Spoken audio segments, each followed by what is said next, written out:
For the life of me, I have never understood why the United States hasn't been more interested in the economic success of Latin America. Give me a moment to catch my breath, and I'll do my best to shed some light on how we got here and where we may be headed. I am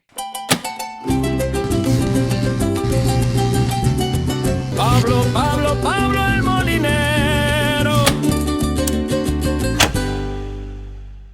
Historically, the United States has always been a bully in those nations south of our border, propping up dictators and arranging coups against governments we saw as threats to our national interest. This was especially true after World War II, when socialism was seen as the biggest threat to our way of life. The sad truth is that we were willing to ignore all sorts of brutality by tin-pot dictators as long as they kept the rabble-rousing masses in check and as long as they provided whatever resources we demanded of them.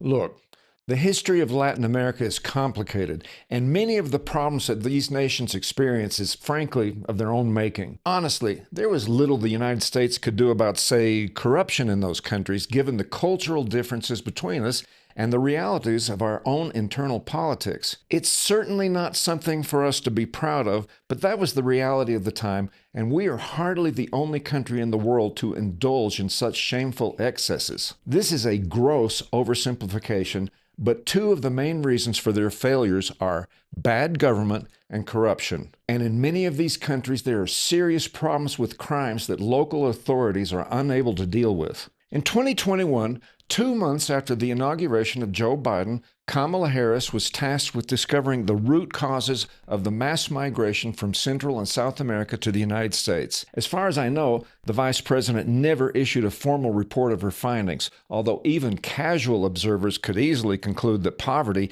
and the prevalence of gang violence were two of the principal reasons. And the widely advertised fact that our government routinely offered a variety of financial giveaways to newcomers who made it to the United States also provided strong incentive for people to abandon their native lands. When I say advertised, I mean that literally. Cartels put advertisements on the radio in some countries offering their paid services to get desperate people across the border. For some, not all, but for some, the new American dream was just get there and they will pay for stuff. A cynic might suggest that there was actually never any strategy to help those countries deal with those problems at home, and by doing so, make people want to remain there. Most people like the culture of the place where they grew up. The only policy suggestion I saw from the Democrats was to ask for more money, for more financial aid to those nations, which would then disappear into the black hole of official corruption. A cynic might also think that the conditions of crime and poverty would conveniently provide an excuse for allowing uncounted millions of people to cross the southern border of the U.S. for humanitarian reasons. Someone as black-hearted as myself might even believe that the Democratic Party was actually seeking some kind of political benefit from the policy and don't really even care about the welfare of those refugees. That is, except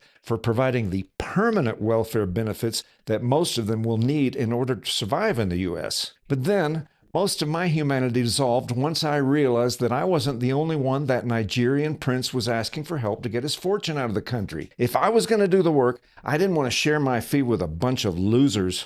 Well, you're here, so you're not a loser. Please like this video and share it with all of your friends. And if you subscribe to the channel, not only will you help us grow, you will also inspire us to keep creating our special content for anyone who watches it. Ring that bell and you will be notified when we come out with new stuff. Now, back to the show. Since the presidency of Bill Clinton, the U.S. has been somewhat more hands-off as far as how people in those countries decided to be governed. Since then, there was a strong shift to the left in Latin American politics. Socialist governments took control in many Latin American countries. This trend was dubbed the pink tide by New York Times reporter Larry Roeder. Countries that shifted hard left include the governments of Venezuela, Bolivia, Ecuador, Nicaragua, and Peru. But now there is a real trend of tangible advances by right-leaning political parties in many countries. Look at El Salvador, for example. In 2019, Nayib Bukele was elected president on promises to lower crime and to combat official corruption. In 2018, El Salvador was one of the most dangerous countries in the entire world, with a homicide rate just below that of Venezuela. In 2023, the enormous prison known as CICOT was opened near the capital city of San Salvador, and since then, anyone even suspected of being affiliated with a gang was detained in the facility. I'll concede that there are serious issues with Bukele's iron-fisted approach. I am uncomfortable with some of the problems, especially with the likelihood that some of the people incarcerated there are innocent. Bukele himself has conceded that the system isn't perfect, but he gave an impassioned and compelling defense of his policies to the United Nations General Assembly in 2023. I'll provide a link in the description in case you're interested in hearing what he had to say. His policies have lowered the murder rate in that country by more than 98% from its peak in 2015. This has made El Salvador the safest country in the Western Hemisphere, and Bukele enjoys a 90% approval rating among the population. The economy has grown substantially, and the incidence of Salvadorans crossing the United States border dropped by around 60% between 2021 and 2024, the years of the Biden presidency. When everyone else was crossing the border, Salvadorans were staying home. Chile has recently elected a right-wing president over the incumbent left-wing president by a 17-point margin. José Antonio Cast was elected on promises of reducing the crime rate and controlling illegal immigration into Chile. He's also pledged a program of economic reform by the government. This includes a reduction of government spending, corporate tax cuts, and deregulation of industries. Sound familiar? Peru, Ecuador, and Bolivia have all shifted dramatically to the right in the past 4 years, generally offering similar policies to that of Chile's President-elect Cast. Ecuador, Costa Rica, and Honduras are actively consulting with El Salvador to see if they might adopt similar prison systems to help alleviate the serious problems they have with crime. There is also interest from Argentina, Brazil, Panama, and Peru in developing similar projects. Cutting crime will lead to greater stability in all of those countries, and the hope is those new policies will lead to economic growth and general prosperity. Many of the right-leaning leaders look to Donald Trump as a kind of role model and for guidance and support in a make fill in the country of your choice great again trend. It is notable that in many of those countries, it was the young people who swung the vote in favor of the right-leaning candidate. In Argentina, for example, the youth vote was a decisive force in the election of Javier Milei, despite his admission that his new policies would involve some real pain before people could see concrete structural improvement in the economic fundamentals. Young people are not typically known for their long-term patience when it comes to suffering. That's why it is so striking to see younger voters willing to recognize that conservative policies might actually bring permanent improvement to the overall situation if they are able to tolerate the medium-term pain. And that's why Donald Trump's support for Milei was so important in Argentina's midterm elections last year. In Venezuela, the situation is more complicated.